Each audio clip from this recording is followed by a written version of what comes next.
Rusia y Ucrania. Por lo pronto quiero saludar al congresista Feliciano Valencia que nos atiende a esta hora en la línea. ¿Por qué? Porque Feliciano Valencia acompañó la campaña de Francia Márquez en las elecciones presidenciales, también cuando fue fórmula vicepresidencial de Gustavo Petro, y después del todo el informe que se conoció por parte y que se publicó por parte de Noticias Caracol y su unidad investigativa el domingo, en donde pues se manifiesta que según unos chats que se le encontraron y comunicaciones a alias Calarcá, pues ahí habría habido un acuerdo que se hizo entre las disidencias de las FARC y la vicepresidenta Francia Márquez para que pudieran llegar a la presidencia de Colombia. Por eso, excongresista Feliciano Valencia, bienvenido. Mil gracias por estar con nosotros hoy aquí en Mañanas Blue. Buenos días, muchas gracias por la invitación y un saludo muy cordial a toda la audiencia. Mire, me place saludarlo porque me parece importante hablar con quienes acompañaron esa campaña activamente de Francia Márquez en su momento, porque aquí con lo que se reveló el domingo, pues quedó muy mal parada la vicepresidenta, porque desde hace mucho tiempo había como lo que nosotros creíamos que era una teoría de la conspiración en donde se acusaba a Francia Márquez y se decía es que Francia Márquez tiene relaciones con los grupos insurgentes allá en el Cauca y en el sur del país.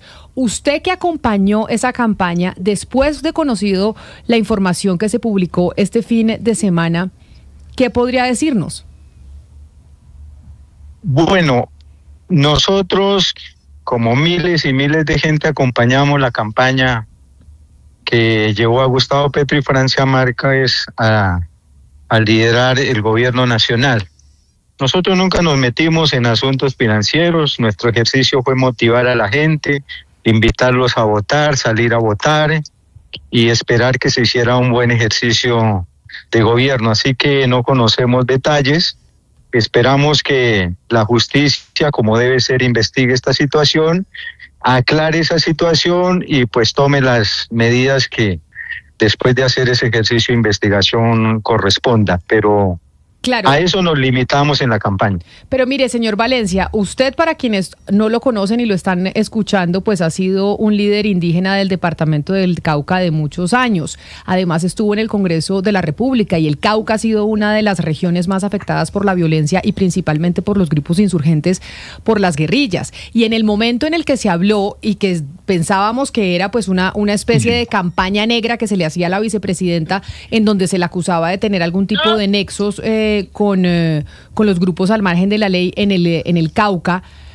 Hoy, cuando salen esas comunicaciones, pues la gente lo que empieza a pensar es, oiga, tal vez no era tan una película que se estaban inventando desde los sectores de la oposición, sino que de pronto terminó siendo cierto. ¿Ustedes nunca vieron ningún tipo de apoyo por parte de los grupos insurgentes que les permitiera hacer campaña mucho más fácilmente en ese departamento, en el Cauca, por ejemplo? Estos hechos de cuál se le acusan en este momento se le indilgan, pues es respetable que lo haga un medio de comunicación, pero creo que le corresponde a la justicia colombiana investigar y determinar. Si la investigación da positivo, pues sería lamentable que este tipo de situación se haya presentado, pero en nuestro caso nosotros nunca vimos ni ofrecimiento de dinero porque fue una campaña muy austera. Las comunidades financiamos todo lo que tiene que ver con la logística, con el transporte, con la salida a votar y pues hasta donde yo conozca nunca se le ofreció plata ni a los líderes ni a quienes estaban al frente de las campañas. Fue una campaña de motivación y autosostenimiento el que nosotros hicimos en el departamento del Cauca, pero insisto, si las investigaciones de los órganos judiciales determinaran que hubo algo anómalo, sería muy lamentable que esto haya sucedido. Sí, pero más allá de la financiación, ex senador Valencia, quiero preguntarle por el tema de la presencia de los grupos armados en los municipios del Cauca. Usted mejor que nadie sabe que hay zonas, territorios, poblaciones enteras en el Cauca que son controladas desde hace mucho tiempo por las disidencias y por otros grupos armados ilegales. ¿Usted cree que la gente en las pasadas elecciones votó libremente, que no hubo grupos armados obligando a comunidades a movilizarse a las urnas? Pues mire, lo que nosotros vimos en el caso del norte del Cauca, que es donde nosotros trabajamos con más organización, nosotros nunca tuvimos conocimiento o información de un ejercicio de constreñimiento de los grupos armados o que hayan sacado la gente obligada a votar. En los puestos de votación donde están los territorios indígenas, siempre estuvo la Guardia Indígena en coordinación con el Ejército Nacional y la Registraduría Nacional organizando y tratando de manejar el buen ejercicio de estos puestos de votación, pero en esos puestos donde estuvo siempre la coordinación entre Guardia Indígena y Fuerza Pública, nunca tuvimos un hecho que haya evidenciado que los grupos armados estuvieran obligando a la gente a votar. Esto para el caso del norte del Cauca, pero ese mismo reporte lo tenemos en el departamento del Cauca, donde también la Guardia Indígena, de manera coordinada con la Fuerza Pública y la Registraduría, hace este tipo de control y ejercicio. Sí, mire, doctor Feliciano, se vienen unas elecciones en las que pues se va a medir precisamente, digamos, todas las fuerzas electorales, y ¿usted cree que esta situación puede afectarlos de cara a esas elecciones? Es decir, ¿usted cree que esto en la opinión pública, digamos, puede crear un precedente y que ya haya, digamos, desilusión frente a una desilusión que ya traen muchos ciudadanos frente a muchas cosas de este gobierno? La ola de violencia es muy escalada en el departamento del Cauca en estos momentos, como ustedes mismos se han dado cuenta, y a nosotros nos preocupa sobremanera el último comunicado que leyó el señor Iván Mordisco en términos de declararle prácticamente la guerra al gobierno nacional, y pues todos sabemos que este señor pues tiene mucha influencia en el suroccidente colombiano, específicamente en el norte del Cauca. Eso sí nos preocupa, que vaya a dar con el traste la jornada electoral del 2026. Señor Valencia, mire, hay veces que uno ha visto en redes sociales, por ejemplo, la publicación de fotos de senadores, de distintas personas con criminales. Eso pasa hace mucho tiempo, pero son en contextos, por ejemplo, de paz. Digamos, las personas que fueron a La Habana, pues en La Habana se estaba negociando con criminales. Entonces, ¿con quién era la foto? Pues con criminales, uno entiende eso. Y yo le quiero preguntar si desde Soy Porque Somos o la señora Francia Márquez, en campaña para llegar a la presidencia, y en el caso de la señora Francia Márquez a la vicepresidencia, hubo reuniones, digamos, de tipo para hacer conversaciones sobre paz, sobre posibilidades para la paz, o ni siquiera de eso, o sea, con grupos armados, ni siquiera para hablar de paz.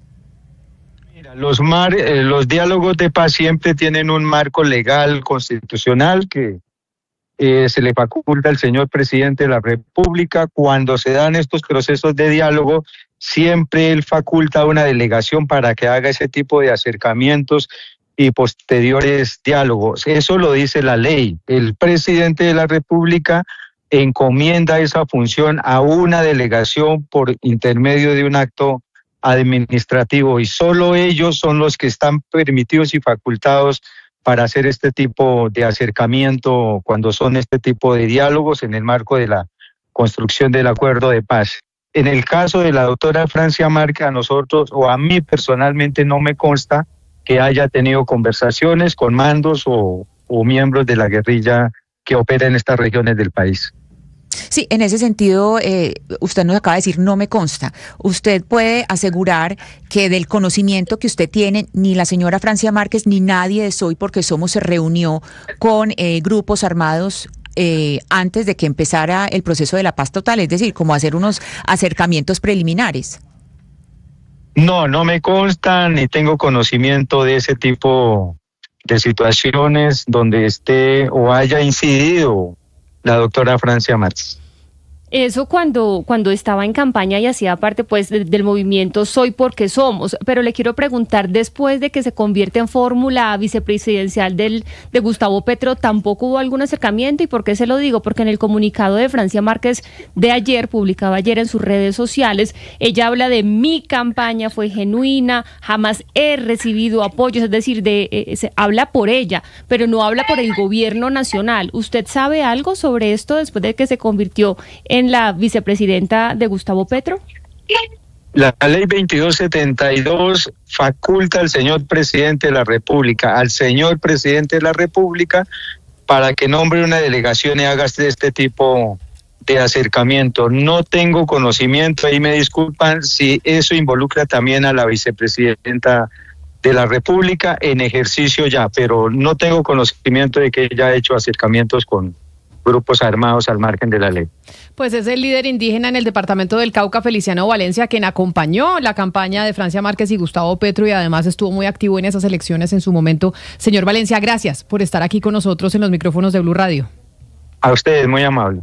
Y hablamos con Feliciano Valencia, Jennifer, entre otras, porque sí faltan muchas respuestas y respuestas de gente que acompañó esa campaña a ver qué sabían o qué vieron y qué conocieron de lo que se reveló este fin de semana, porque lo que, según entiendo y lo que puedo comprender de lo que ha dicho el presidente Gustavo Petro es que todo es mentira, ¿no? Sí, básicamente él dice que todo es falso, que es una retaliación a lo que ellos hicieron de ser una purga, que estos militares que él reincorporó, las personas que han estado con él, básicamente lo que hicieron fue evitar un montón de casos de corrupción que se estaban presentando en las Fuerzas Armadas, etcétera, etcétera.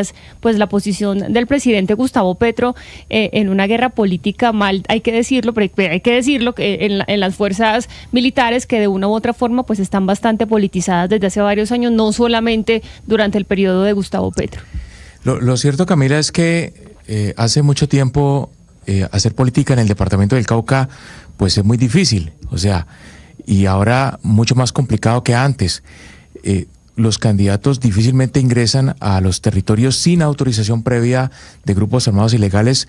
El más fuerte de todos que hace presencia en esa zona del país, las disidencias de alias Iván Mordisco. Ahora, en cuanto a Francia Márquez, hay que decir que ya también ha sido víctima en los últimos tiempos de la violencia de ese grupo armado ilegal. Es que un atentado en su contra, un atentado contra su padre en zona rural de Suárez, bueno, y ese municipio en donde ella nació ha sido atacado cantidad de veces en los últimos meses, con drones cargados con explosivos, y digamos que las disidencias se han ensañado contra Suárez, que es la población de donde es oriunda la vicepresidenta de la República. Así que ella también ha sido víctima de la violencia, pero hay que anotar, eso sí, Camila, que es muy complicado y va a ser mucho más complicado el próximo año hacer campaña política en el departamento del Cauca con la presencia de las disidencias, incluso controlando la vía panamericana, que es la vía más importante de esta región de Colombia.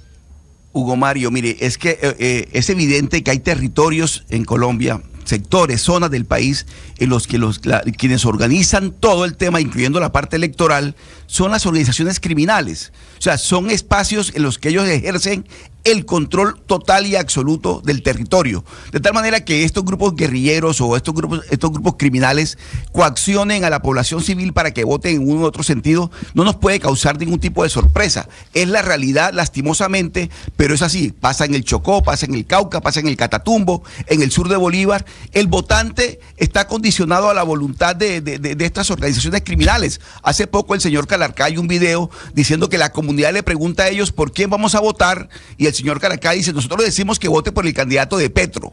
Así lo dijo el señor Calarcá en un video. De tal manera que estos grupos criminales, ya sean de extrema derecha o de extrema izquierda, son los que ejercen el control en el territorio nacional en algunos sectores. Y eso es lo delicado, porque vamos a presenciar unas elecciones en el 2026 que va a estar sujeta a la voluntad de las organizaciones criminales. Y con respecto al comunicado del presidente Petro, yo realmente terminé decepcionado, porque yo esperaba un comunicado mucho más contundente, mucho más fuerte, mucho más vehemente por parte del presidente de la República. No ocurrió así, y además me llama la atención un hecho muy importante en esta situación.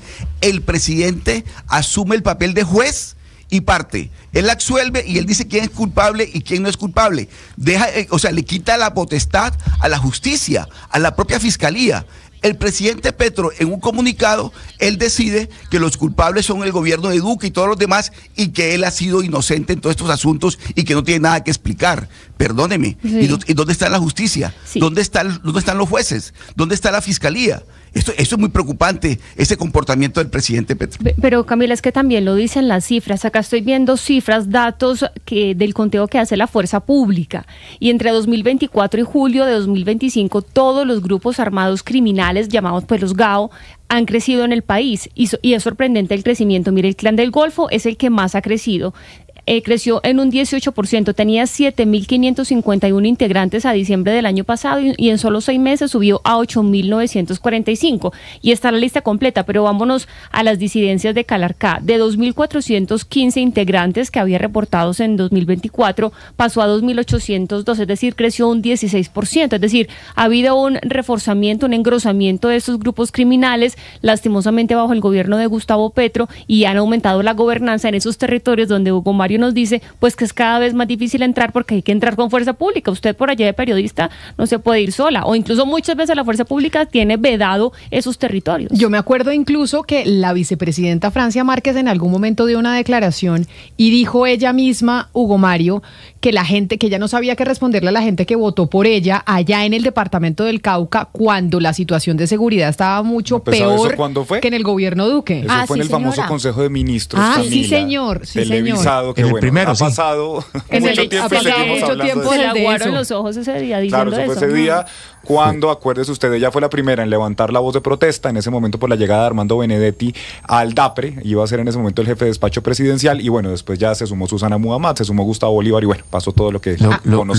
Lo que dijo exactamente Lucas en ese Consejo de Gobierno televisado que todos recordamos, es que antes del gobierno Petro, las comunidades del Cauca, y particularmente la comunidad de Suárez, de donde ella es oriunda, pues estaban mucho más seguras, vivían mejor, ¿sí? Y que ahora la cosa estaba muy compleja por cuenta de la violencia.